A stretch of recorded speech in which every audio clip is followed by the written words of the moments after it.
જમ્મુ કાશ્મીરના પહેલગામમાં થયેલા આતંકવાદી હુમલાને ધ્યાનમાં રાખી અમદાવાદ આરપીએફ જીઆરપીના ઉચ્ચ અધિકારીઓ તેમજ હિંમતનગર એસપી સાહેબના આદેશ અનુસાર હિંમતનગર રેલવે સ્ટેશન ઉપર હિંમતનગર સાબરકાંઠાના બોમ્બ ડિસ્પોઝલ ટીમ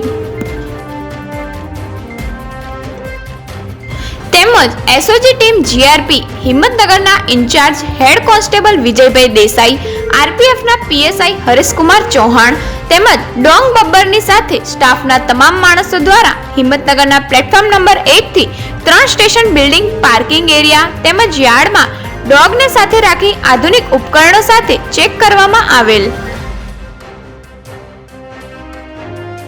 આ રીતે હિંમતનગર સાબરકાંઠા જિલ્લાની પોલીસ તેમજ રેલવેની પોલીસ દ્વારા કોઈ પણ અનિચ્છનીય બનાવ ના બને તે માટે તકેદારીના પગલા રૂપે અચાનક ચેકિંગ હાથ ધરવામાં આવેલ હતું. આ ચેકિંગ ગમે ત્યારે ગમે તે સમયે પણ કરવામાં આવશે.